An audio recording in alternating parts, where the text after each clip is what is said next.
of the best feuds of 2022 so far. CM Punk, the best in the world, versus so MJF. good. And I said all along, man, last week when we talked, I'm like, MJF is just playing us like a fiddle, as he always does. Like, these tears are fake. This is all a joke. Do not lean into this. I mean, anyone who has that conscience or heart can't help but feel bad for someone who says they get bullied and all that. Like, obviously that is not cool. We don't condone that at all. But since it's MJF, I'm reading between the lines. I'm not falling into this trap. And CM Punk fell right into his trap. He did. We put his guard down. You're right. And he was a bloody mess, man. Oof. This was, we had CM Punk saying, like, thinking, is Max really the bad guy? But it's just like, CM Punk is second guessing what he's been saying about MJF. And I don't think his tune has changed now after what he did to him. Like, literally just a bloody, bloody mess. Left him on Dynamite. MJF turned his spray tan orange hand into a red blood hand in a matter of seconds, man. That was pretty bad. I just can't believe they hugged it out. And then I'm just like waiting. And then sure enough, that low blow right on cue. He's playing that fiddle, playing us all, man. Yeah. And it was brutal. We knew it was going to happen. We talk about it so many times. MJF is just waiting to see his next move. He's calculated.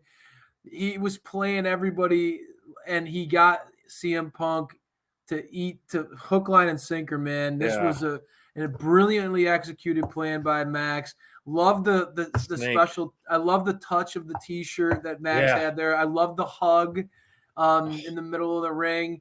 Very, just well played.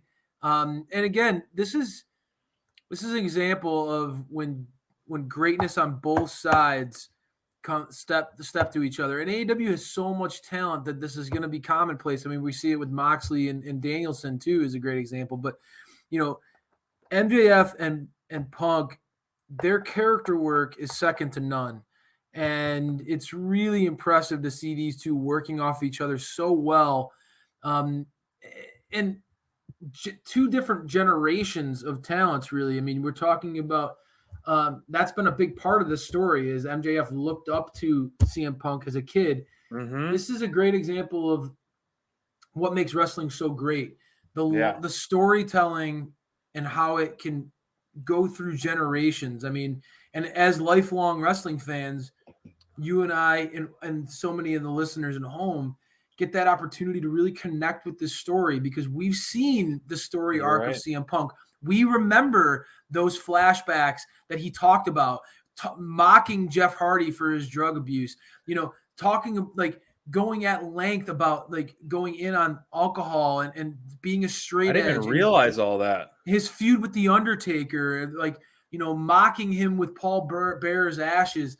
Punk has had his dark sides, and it's beautiful when you can see that story play out and the calling back to the past. It takes me back, it takes you back as a fan. And it's an example of why we stay committed and why we keep coming back for more. And I'll tell you what, man, MJF is building that kind of trajectory for his career that there are going to be people, you and I included, who are going to say, remember back in 2022 when he tricked CM Punk and there are going to be there. He's building a legacy and a career that's going to have a lot of these callback moments himself. Good point. And it's awesome. This is one of those matches, man, really tough one to predict at Revolution. The card at Revolution, I can't wait to see the bingo cards from the fans out there because I am really struggling. This is a really tough one. As you can imagine, I always struggle with decisions, but this is a really tough one.